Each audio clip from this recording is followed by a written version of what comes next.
Hello, everybody. My name is Brian Knowles, and I am the Public Gardens Manager at Inniswood Metro Gardens. I'm also one of the main defensive driving instructors for the Park District, along with Jerry Strohsnyder, who is the Assistant Manager over at Glacier Ridge and Homestead Metro Park. Unfortunately, you're not going to be able to meet Jerry in this video. However, you may be lucky enough to have him as one of the instructors for the behind the wheel portion of the training. All right, so what are the goals of the training program here at Metro Parks? Well, first of all, the program is divided into two sections. We have behind the wheel, and in the classroom. And today we're going to be doing the in the classroom portion through this video. Usually Jerry or myself would be in front of the group, but because of COVID, we're doing things a little different, trying out a video presentation. So we're going to be doing the in classroom portion via this video. The behind the wheel portion, you are going to get to behind the wheel of a vehicle. Most of the, we're going to try to use, the bigger trucks or some trucks that you might be actually driving while you're working. I think that's real important. We'll have an outdoor portion later on after you watch this video. So the goals of the program are to review Metro Parks policy, which we're going to take care of almost all of during this video. And then we're going to learn safe driving techniques and habits, which we're going to learn in the video, as well as when you get out behind the wheel. And then we're going to increase your vehicle spatial awareness. And that's going to be taking place out behind the wheel. It's kind of hard to do in the classroom. But, why is that important? When I first started at Metro Parks, I drove a 1993 Ford Festiva, and it was the smallest car Ford really ever made, right, for the United States.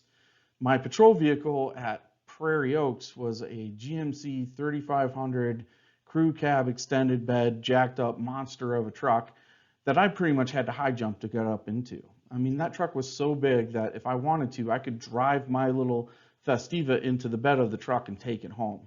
And it was a little intimidating. I'd never really driven a truck before, and here I am out on patrol driving county roads and park roads in this monster of a truck that I didn't have a lot of experience on. So we're not going to get you hours and hours of experience behind the wheel, but we do want to get you used to some of the differences in a bigger vehicle that you may not be used to before you actually start your job. Now, if you drive a truck or bigger vehicles, a lot of this is going to be refresher and not that difficult. But if you're not used to driving a big truck or a bigger vehicle, then some of this might be a little challenging for you. But be assured that the behind the wheel portion is not meant to everybody's going to be able to pass it. We'll work with you. It really more of just getting you that experience behind the wheel of these vehicles. It's not meant to frustrate you. It's not overly challenging, but it can be a challenge for some of those folks that are not used to driving these bigger vehicles. So what is defensive driving? Well, the Ohio Peace Officers Training Academy, which is where I gained my first experience with defensive driving instructions and practice, defines defensive driving as driving to prevent crashes from occurring in spite of the actions of others or the presence of adverse driving conditions or road conditions. The National Safety Council changes that just a little bit. It's very similar, but driving to save lives, time, and money in spite of the conditions around you and the actions of others. So, they both have despite the actions of others and despite the road conditions, but there is a little bit of difference in that they also include time and money. And I think that is a realistic part of our program. Safety comes first, of course, but we're also concerned about money and the longevity of our vehicles. Now, if you dent a bent fender and you depress the brackets in that fender, you basically have to buy a new fender because that safety feature is no longer active. If you get in an accident later on, that bumper is not going to function the way that it's supposed to function. So we are going to have to replace that bumper. Even though there might not be anything wrong with the bumper, we at least have to replace the brackets. Now, that's about $900 to start. So, each time we back into a tree or a grill or a stanchion post, that costs us money. So I think that it is real important that we also consider that, but make no mistake, the main reason that we're doing this is for visitor safety and employee safety. So why defensive driving? Like I said, the main reason is to increase safety for our employees and our visitors. Number one, we're going to try to reduce the number of vehicular accidents. A lot of our accidents are avoidable backing accidents. So we're hoping that if we teach you spatial awareness and how to use your mirrors, that we're going to reduce the number of vehicular accidents. And with the reduction of vehicular accidents, then we're going to reduce the cost of repairs and replacements needed, which helps save us money in the long run. So the other reason that we're doing this is because it's not just a Metro Parks problem. If you look at across the board in the nation, about 20% of the drivers have reported being involved in a crash where somebody went to the hospital. And about 11% of those have been seriously injured in the crash themselves. And then we look at 1 in 3, or 30%, 31% of the drivers report having had a relative who was seriously injured and or killed in a serious motor vehicle crash. And I unfortunately fall into that category of 1 in 3 because I've had several family members that have been seriously injured in multiple crashes, and I've lost a couple of family members to vehicle crashes. So, part of the reason that we're doing this is because it's a trend across the nation and not just in Metro Parks. And the things that we're going to teach you today can be used outside of parks and should be used outside of the parks. One of the reasons that we are focusing on defensive driving and have increased our emphasis on our program is because we're seeing a disturbing trend across the park district. So not only are we seeing more accidents, but we're also seeing a lot more serious of accidents. So in the past, we've had mostly avoidable backing accidents. An employee backs a truck into a tree, backs into another parked car, backs into a stanchion post, maybe hitting the rearview mirror as they're backing into the garage, turning too tightly on a trail and crunching the quarter panel on a tree, things of that nature. But lately, we've been seeing a lot more serious accidents, and we're going to look at some of those. Now, some people have not liked the fact that we're showing accidents from other employees. I'm not calling these people out, and as a matter of fact, I want everybody to know that everybody that was driving these cars are good drivers, good employees, conscientious, and didn't want to get in an accident that day. I think that's important to remember because you probably show up to work wanting to do a good job and not wanting to get in an accident just like them, and yet it happened to them, which is a reminder that it can happen to you. So I want to just bring that out into the open and let everybody know that things like this do happen in the parks, because I think a lot of us think things like this don't happen in the parks. Okay, so this is our first one that we're going to talk about. Obviously, a little bit more serious than backing into a stanchion post or a tree or a grill. This is out at Darby. If you're not familiar with Patel Darby Creek Metro Park, it's one of our largest parks, and therefore employees have to drive out on the road quite a bit, out on county roads. This employee was driving on county road, drifted left of center, and had a head-on collision with a member of the motoring public. So, like I said, a little bit more serious than just a minor backing accident. Luckily, neither the employee or the visitor was injured in this accident, but you can see it's quite serious and could have, if they were traveling at higher speeds, could have been a lot more serious. So this one was probably the most serious accident we've had to date. And a seasonal employee was driving from Scioto Audubon.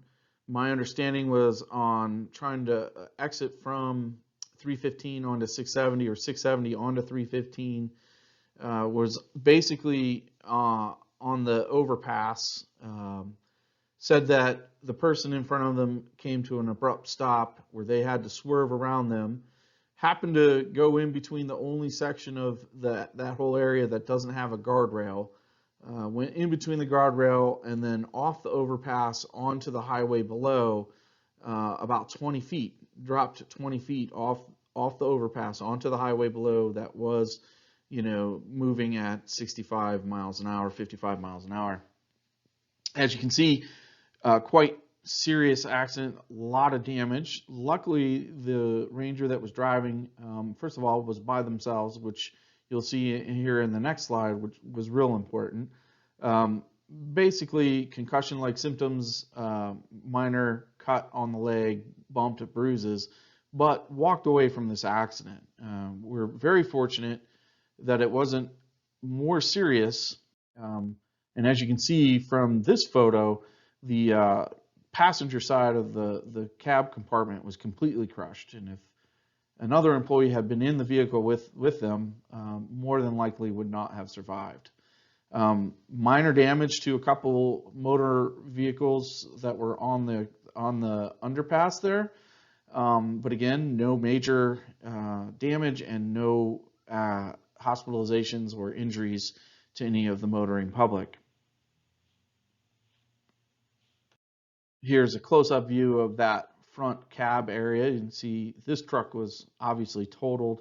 And again, I'm shocked that we came out of this with only relatively minor injuries to employees and basically no injuries to the motoring public.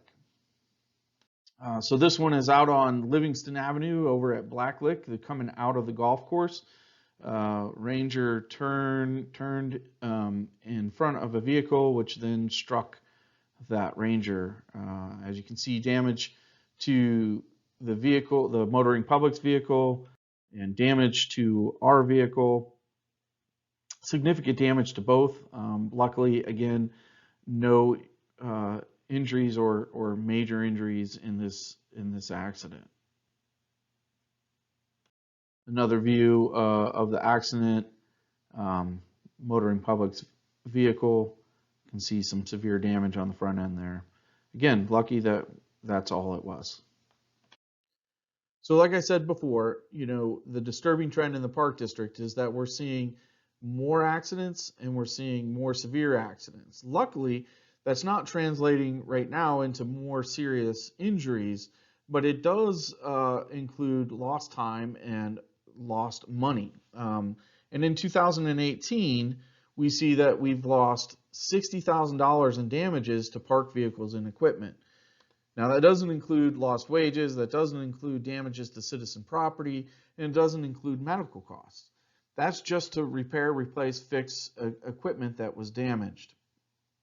$60,000 could go a long way to staff, to projects, to park amenities, a lot of different things other than fixing and repairing damaged vehicles.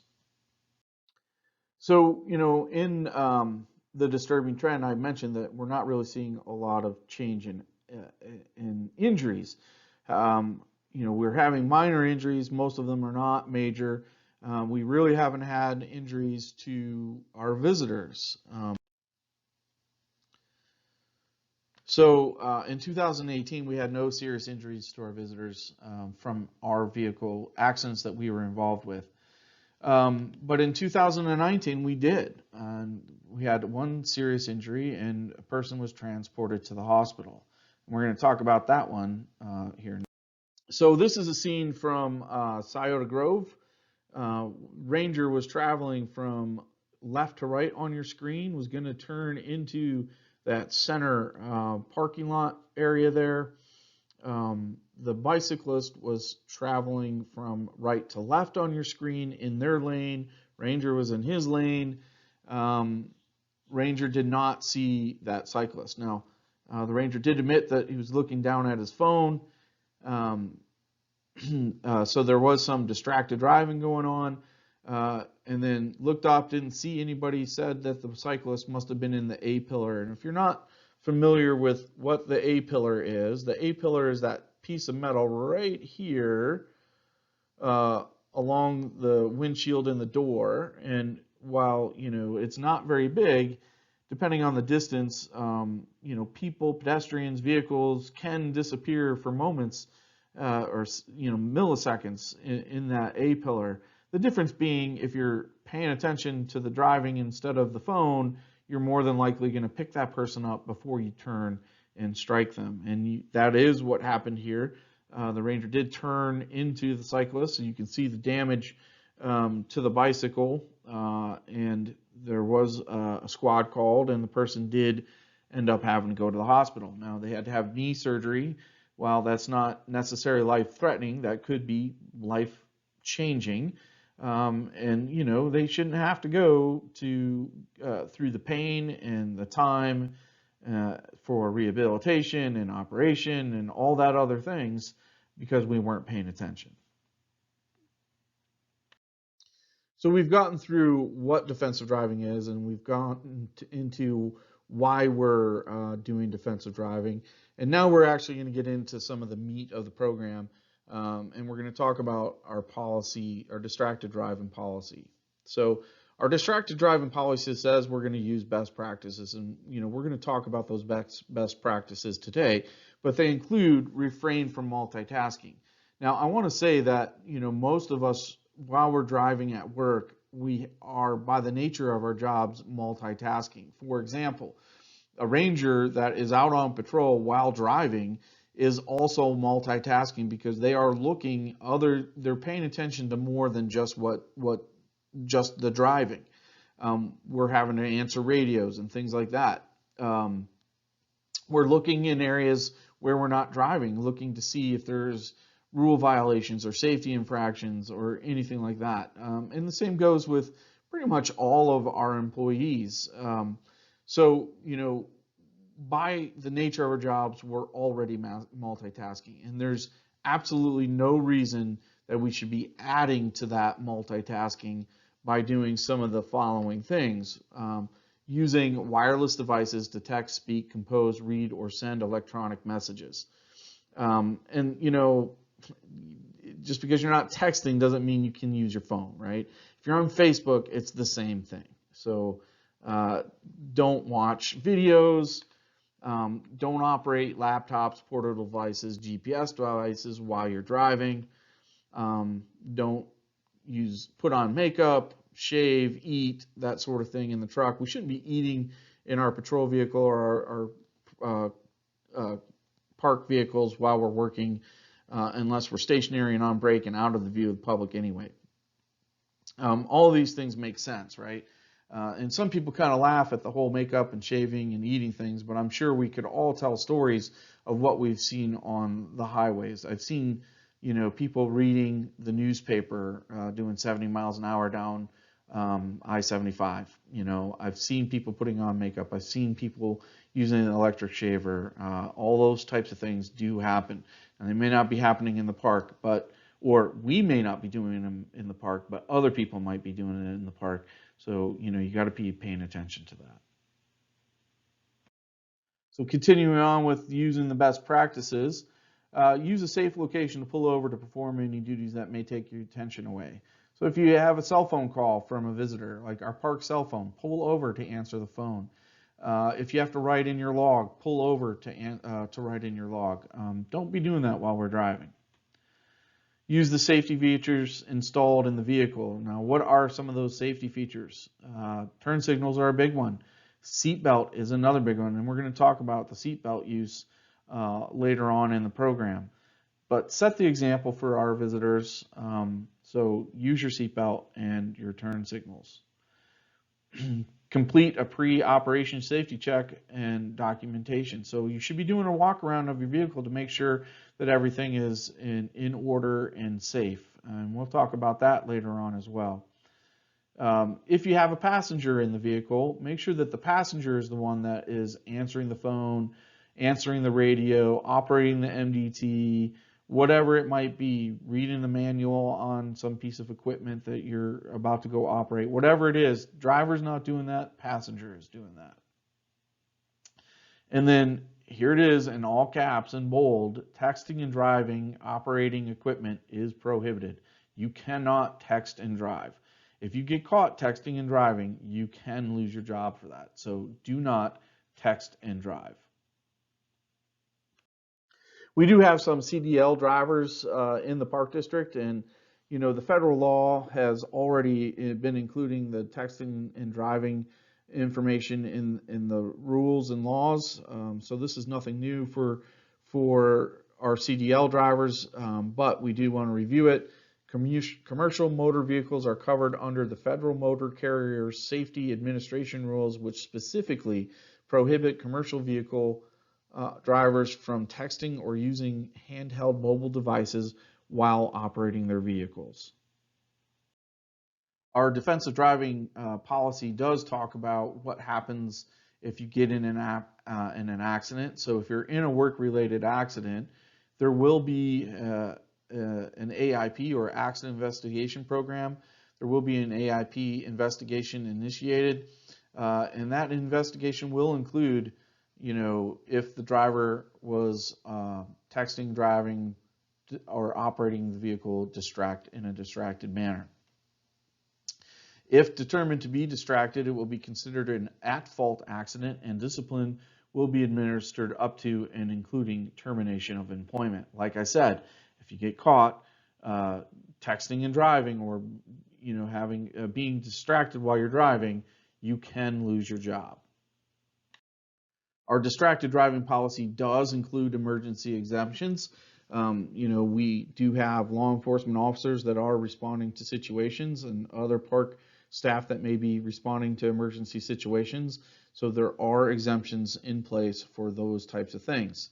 So all Metro Parks vehicles responding to an emergency are exempt from this policy.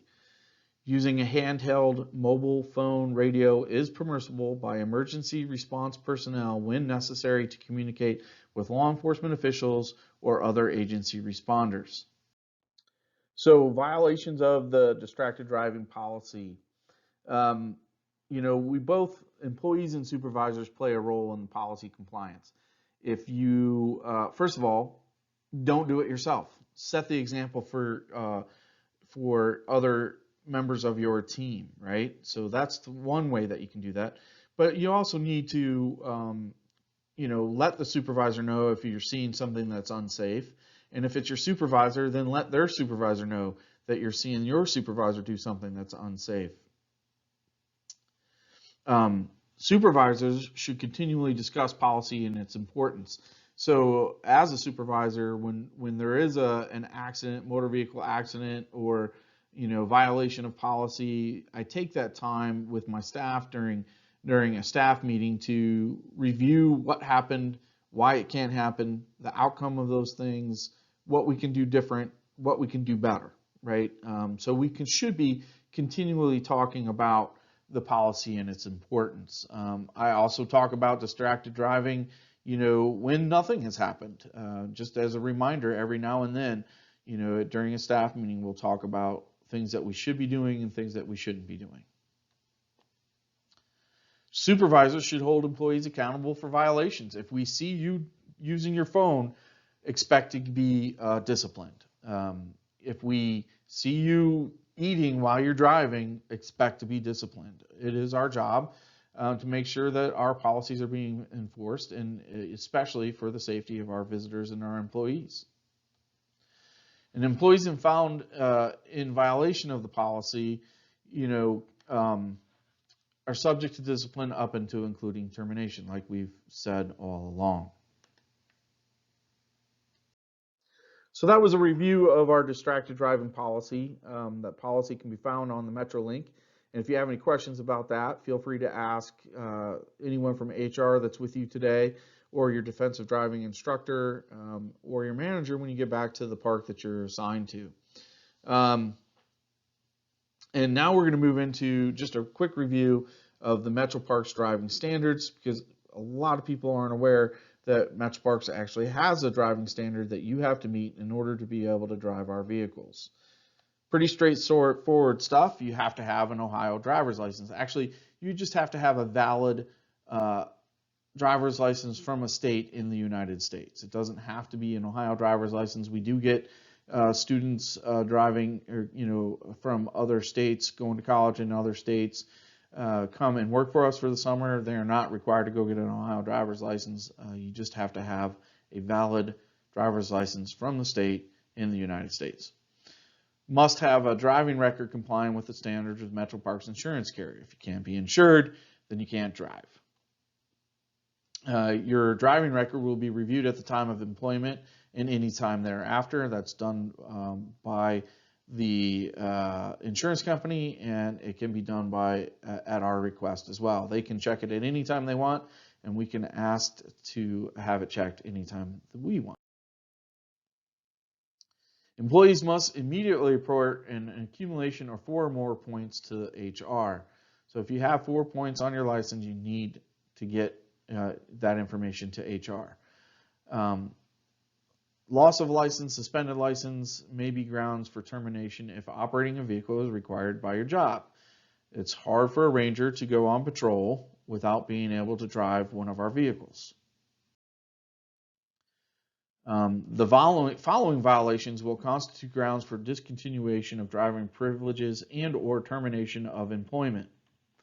DUI, passing a school bus, fleeing the scene of an accident, reckless operation, suspended or expired licenses, or driving without a license, accrual of 6 points over a 1-year period. Now, that is a 1-year period. It's a rolling 12 months, not a physical year.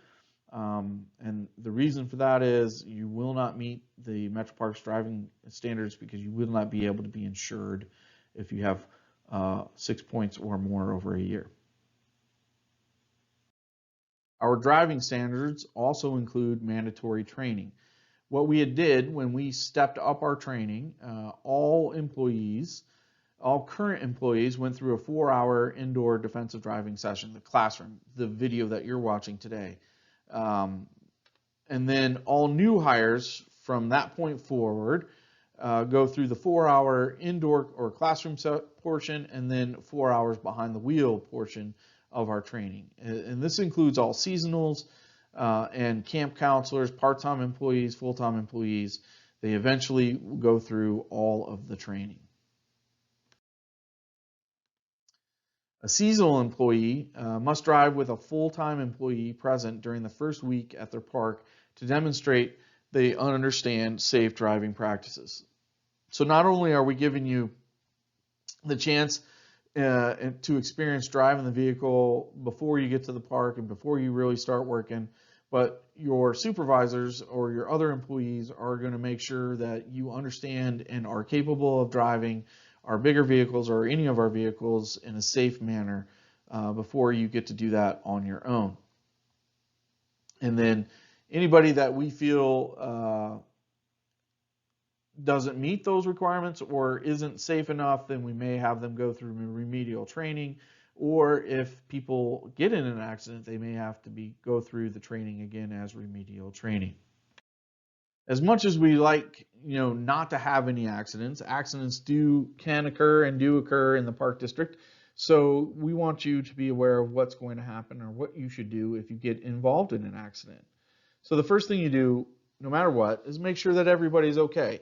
So you, yourself, anybody in your vehicle, if there's a motoring public involved, anybody in there, bystanders, anybody, make sure everyone is okay. That's first priority. And then you're going to contact our dispatcher. Now, our dispatchers are rangers that are working down at Scioto Audubon, and they're doing their job. But give them a call. If you have a radio, you can call them on the radio. If you don't have the radio, you can use this number, which is 614-620-1865. That is for our dispatcher on duty. Call them and let them know what happened so they can get you help. And through them, you can initiate emergency response if necessary.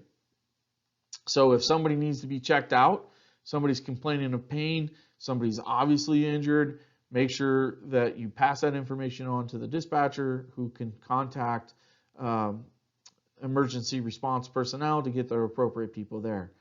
Now, a lot of people ask, why don't we call 911? We can do that, but our dispatchers have the ability to talk to the responding agencies with radios as well as cell phones, and you can do other things instead of having to call 911. Call 614-620-1865, and our dispatchers can get you the help that you need.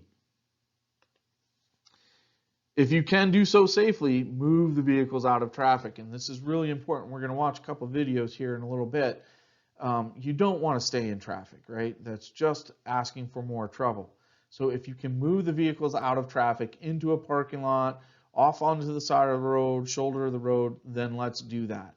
You can take a quick picture beforehand if you want to do that, especially if the vehicles can move, and you can do so safely, take a picture. But it is really important that your safety goes above anything else, okay? And then get yourself and others involved to a safe place. Now, we're going to talk about that in general, but that may be with your vehicle, may be further away from your vehicle, may be in the vehicle, and we're going to go over that here in a few minutes. Now that you have medical help on the way, the vehicle's out of traffic, and you and everyone else is in a safe location, there's some things that you need to do. And one of those is to notify your immediate supervisor that the accident has occurred. Now, you can have dispatch help you with that, and they'd be happy to do so. You just need to make sure that you ask them to do that. And then, while you're waiting for help, you might be interacting with the person that, another person that was involved in the accident. And we're just going to ask you not to admit fault.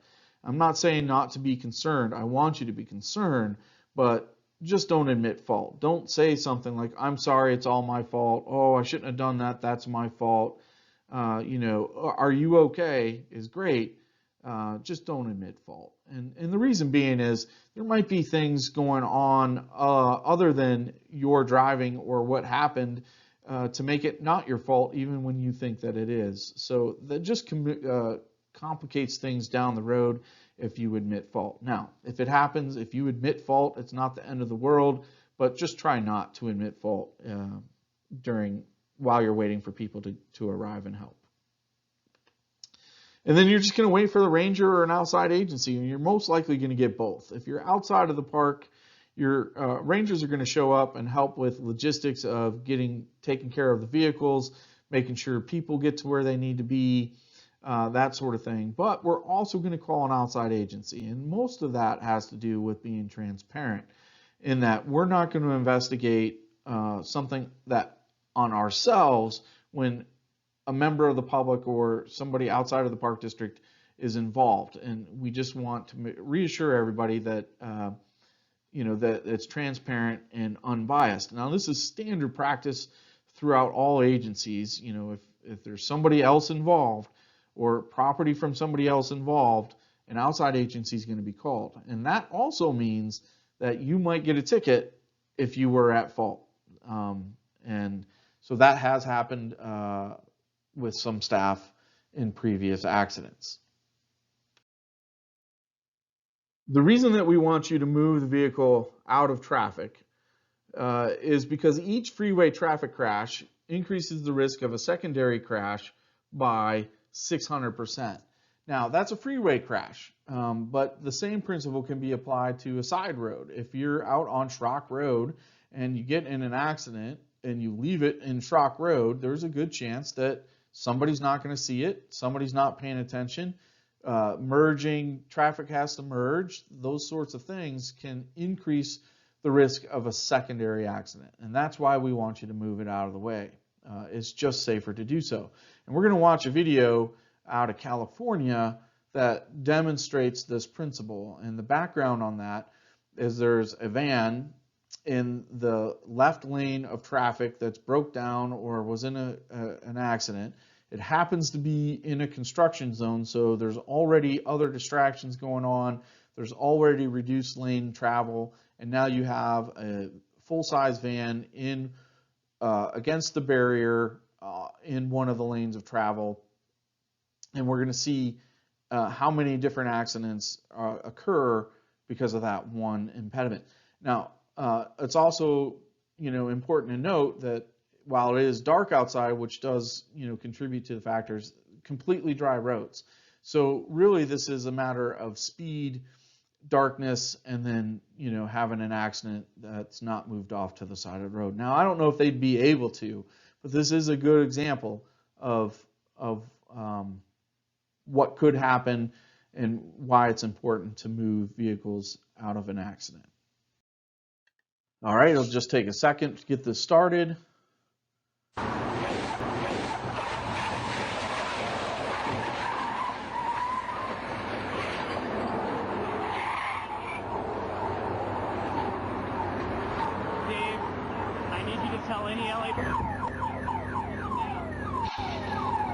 Multiple injuries. I need CHP ASAP. We have multiple people down.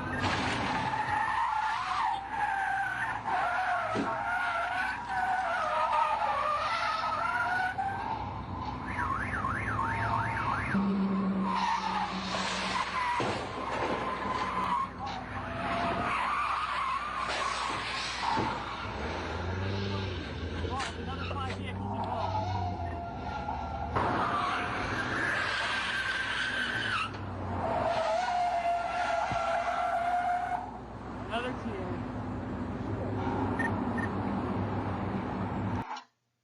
All right, so you can see there was a lot of different accidents happening because that van was in the travel lane. My count was 13 different accidents with at least 13 cars involved, and probably more than that. So that demonstrates why it's real important, if you can move the vehicle out of traffic, to do so. So this video is an OSP, Ohio State Patrol dash cam video, and it demonstrates, where you want to be if you're in an accident on the side of the road. You need to be thinking about where's the safest place to be. We talked about moving the accident, and then you make sure you and everybody else gets to a safe location. So, the example of Schrock Road, make sure that if you can pull into a parking lot, that you pull into the parking lot, that everybody's standing, off the roadway, in the parking lot, in the shade, that sort of thing. Like here, if you're on the side of the road, in this situation, standing where the officer is standing, is okay. It's better than being on the other side of the car. In the grass is okay, but where I'd really like to see is you standing up in the shade on the edge of the road over up on the right-hand side of the screen. And let's watch this video to see why that is.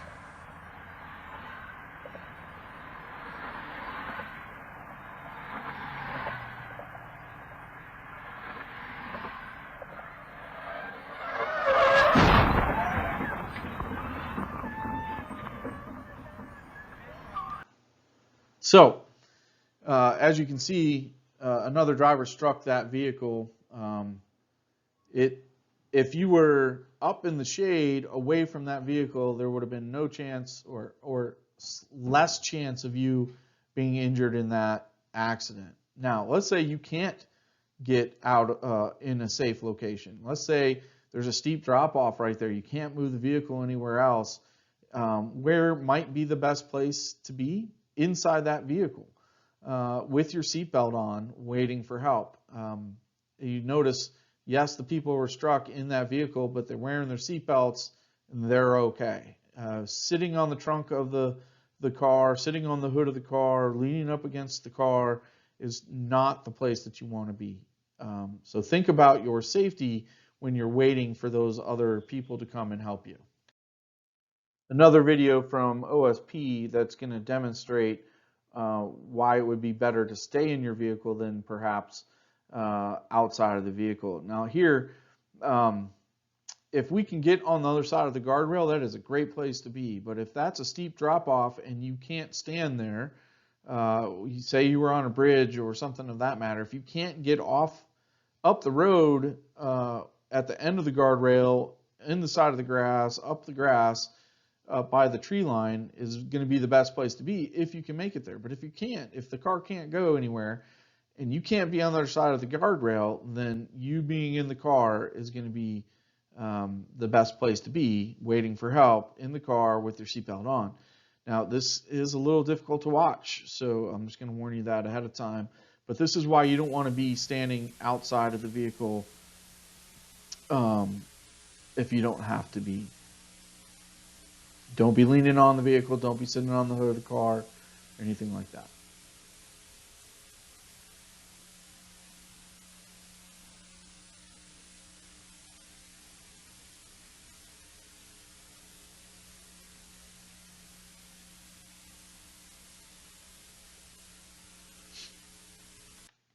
Now that trooper was okay.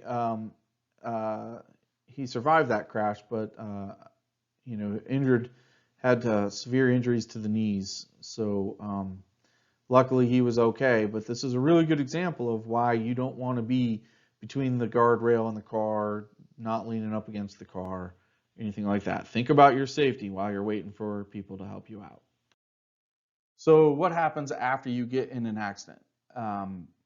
There's going to be an accident investigation program initiated, or the AIP. You'll hear it as an AIP. And this happens regardless of your employment status. So like if you're part-time or seasonal, intermittent, full-time, if you're one of the directors, whatever it is, the accident investigation program is the same for all people, okay? And what happens is, first of all, your driving privileges are suspended until after the investigation is complete. Then Becky Collins, who is our Ranger Operations Specialist, she's usually going to be the one that's running the AIP, and she'll come out and interview all the parties involved and write a report. That report will go up to headquarters staff, so manager of park operations, Don, Bruce, Kevin, Jen, and Larry will most likely be the ones to determine what level of discipline is going to be administered based on the type of accident and results of the investigation. When we talk about the types of accidents and the type of accident designations, there are basically three of them. The first one is an employee not at fault, and there can be plenty of those examples. One that comes to mind, snowy, icy night, ranger coming back from Homestead Metro Park, coming to Glacier Ridge to end the shift. There's a roundabout right at Glacier Ridge. They're in the roundabout, making it through the roundabout. A 16-year-old new young driver doesn't stop in time, slides through the intersection, through the stop sign into the roundabout and strikes the side of the truck. Totally not the ranger's fault. Ranger had the right of way. The other driver failed to stop at the stop sign due to the icy roads and lack of experience. Slams into the side of the truck. So that's a clear-cut case of employee not at fault. Then there's employee at fault. Same scenario, but let's switch the driving around. So the other person was in the roundabout. Ranger slides through the intersection, strikes that person, employee at fault. And if we have an employee at fault accident, what types of discipline might you expect? You're going to expect at the very minimum written warnings for minor and first offenses. You're going to look at suspensions for major and repeat offenses. And then you could also be looking at termination for repeated offenses or violations of policy. So you got in an accident because you were looking at your phone, which is against policy, and therefore you might get terminated, like we said earlier in the presentation. Now, there is one more, that's employee at fault with mitigating circumstances. Now, a lot of people will say, oh, well, the roads were snowy and icy, that's a mitigating circumstance. Well, it's not.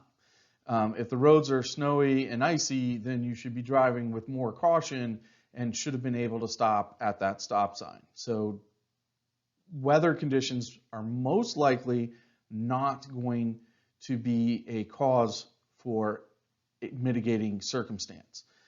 There's not really going to be a lot of options for mitigating circumstances, but headquarters does recognize the fact that we can't think of all options or all circumstances, and there might be something that happens that would be a mitigating circumstance. One that comes to mind, Ranger was actually on patrol in the park, windows down because it was a summer day, summer evening, and as driving down the park road, an owl flies through the passenger window and hits the side of his head while he's driving the car. Now, he was able to stop and get under control without having an accident, but you know, if he had put that car in the ditch or hit a tree on the side of the road because of that, I think that might qualify as a mitigating circumstance. He wasn't doing anything wrong, or she wasn't doing anything wrong. This owl came flying out of nowhere. Yes, this actually happened. It happened at Blendon Woods. So some crazy stuff can happen, and the headquarters recognizes that and didn't want to, you know, not recognize the fact that there could be something out of the driver's control. But I'm here to tell you that weather is generally not going to be one of those things. Some other important things to note regarding accidents. Failure to report an accident in a timely manner will result in a written warning or suspension where appropriate. And a timely manner basically means immediately. Like, there should be no reason that once you're okay and you're safe and situation is under control, that you're not calling your supervisor to report the accident.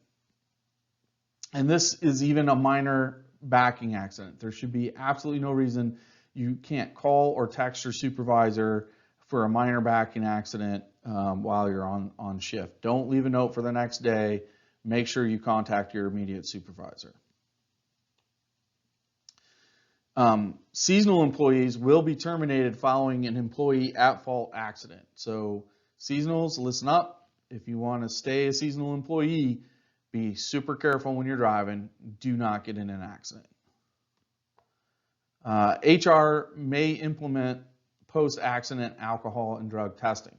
So if there's your supervisor has reason to suspect that drugs or alcohol may have played a part in the accident, then we do have the right to test for those substances.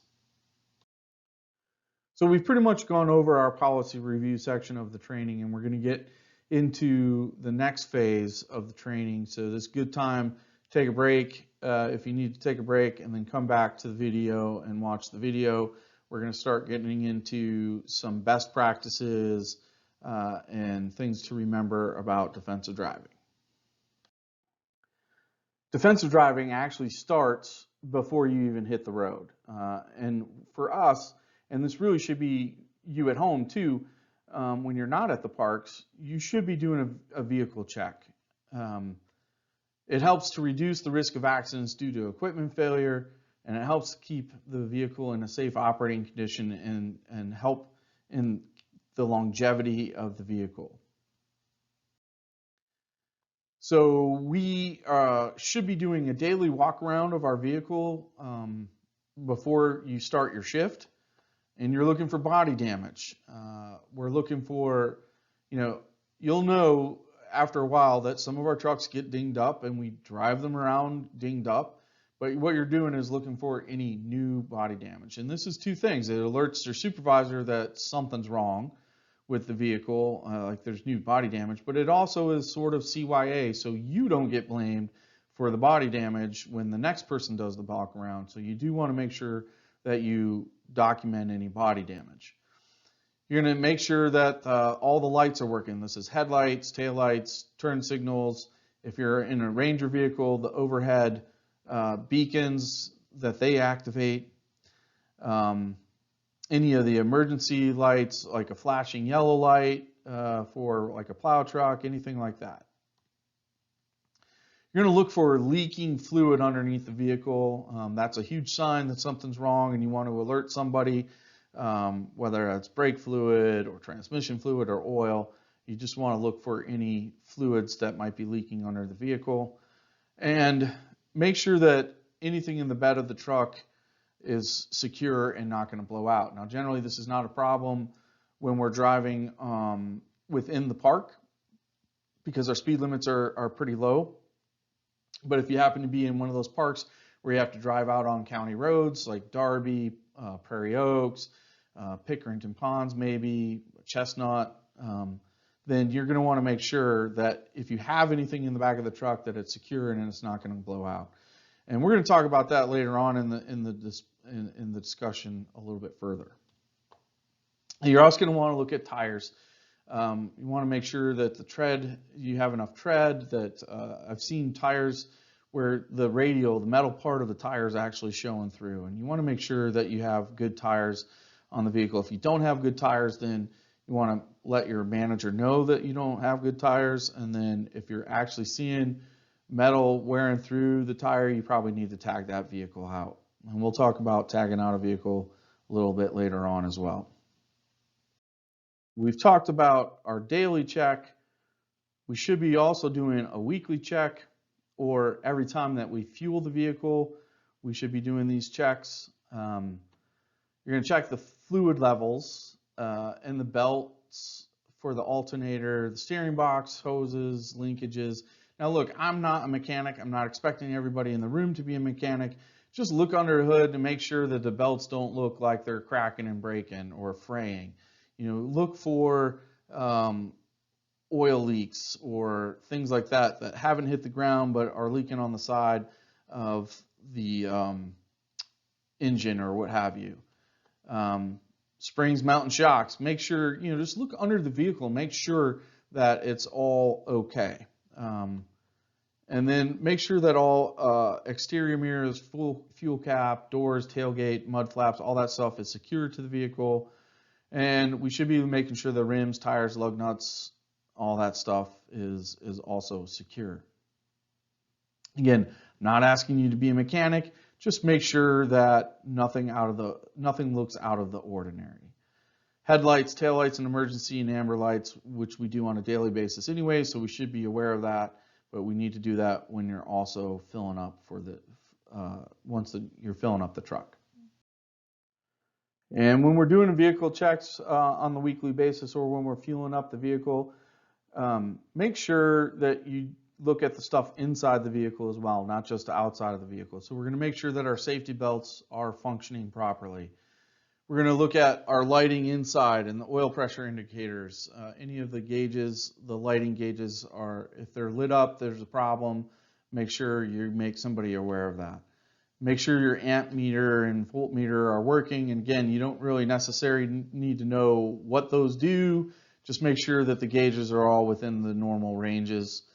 Make sure your mirrors are functioning properly.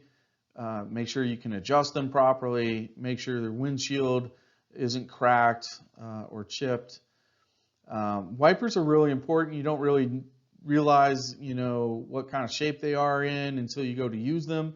So it's really helpful to make sure that we check those once a week, you know, and if you have bad wipers, then make sure you let somebody know to get those replaced. We have, you know, inside we have safety equipment, so make sure your horn's working. You have your overhead lights, your PA system, your hazard lights, all that type of thing. Make sure that they're working. In the wintertime especially, make sure your heater and your defroster's working. And then brakes. And again, I'm not asking you to be a mechanic, but does the brake pedal feel soft? Does the brake pedal go all the way to the floor? Do you have a difficult time stopping the vehicle for whatever reason? So just make sure those are working as well.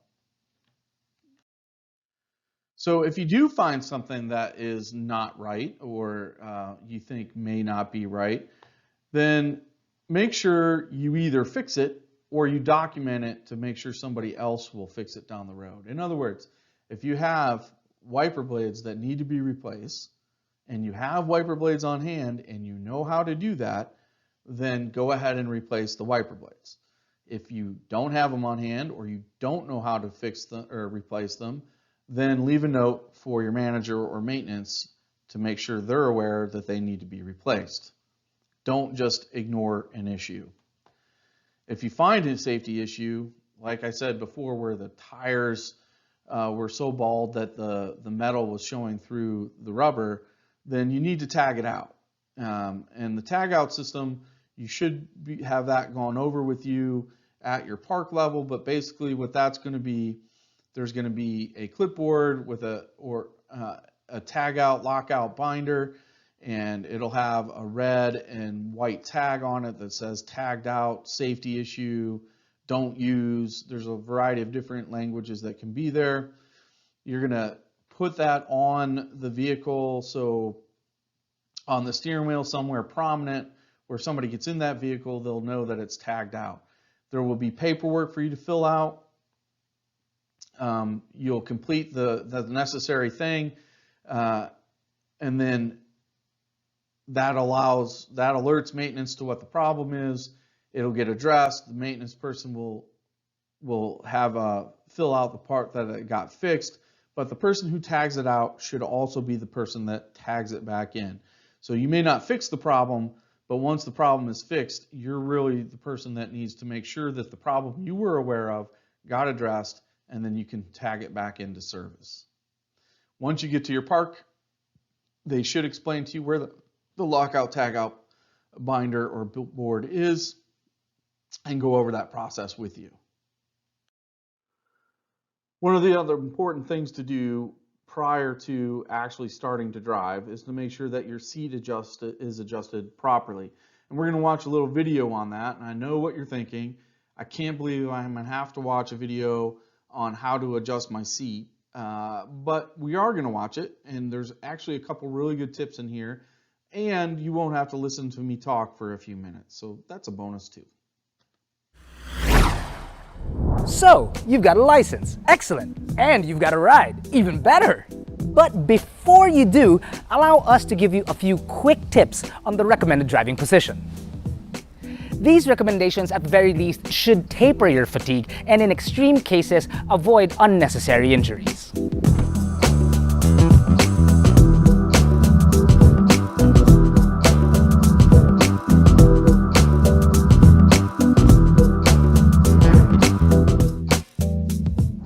The first thing that we're going to tackle are the seats, or in this case, the distance of the seats from the pedals. Now, a good indicator is to make sure that your left foot is firmly planted at an angle on the footrest.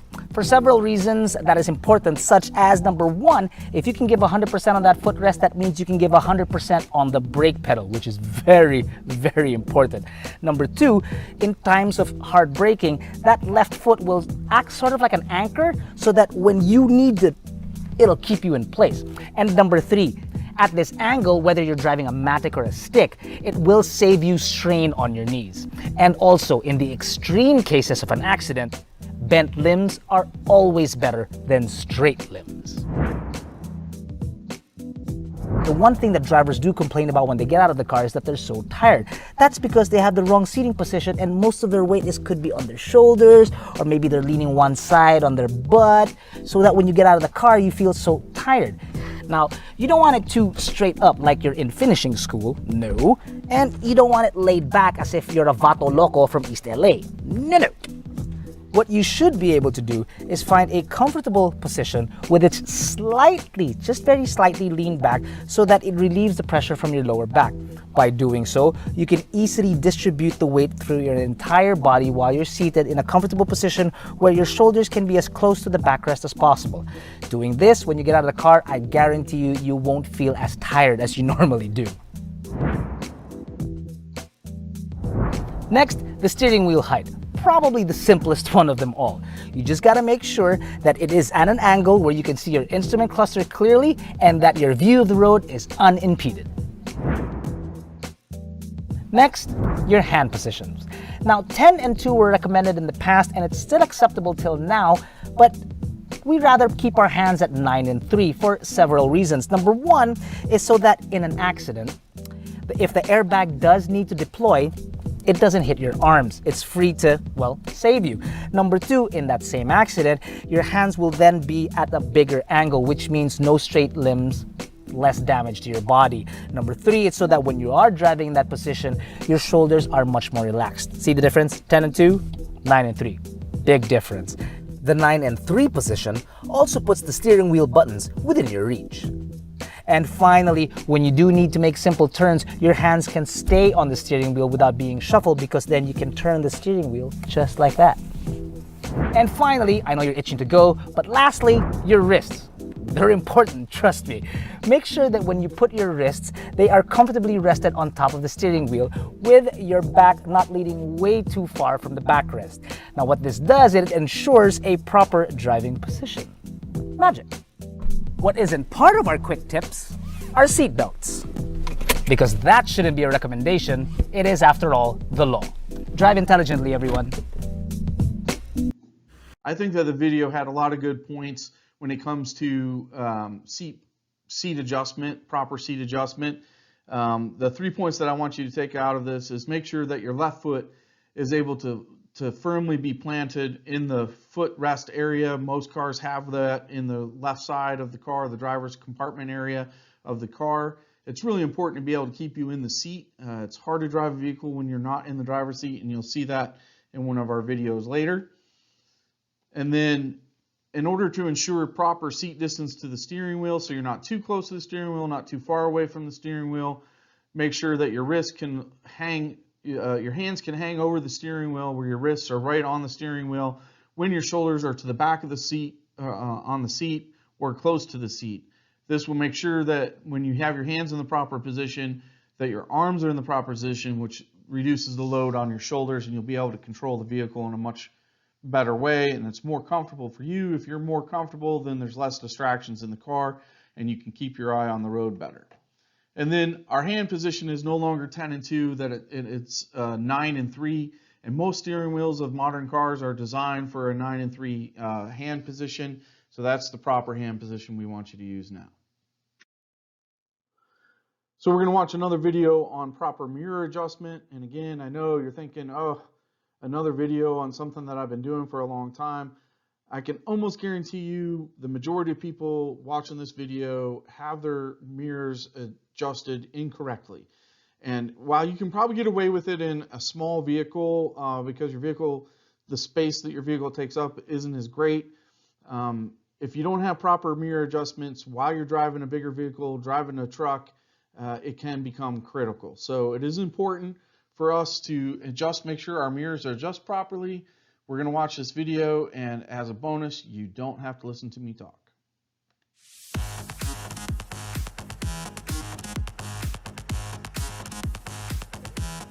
Setting your rear view mirrors properly will ensure that you can always see what's behind your car, even if you don't have a high-tech blind spot monitor or one of the new full-time rear view cameras that are hitting the market.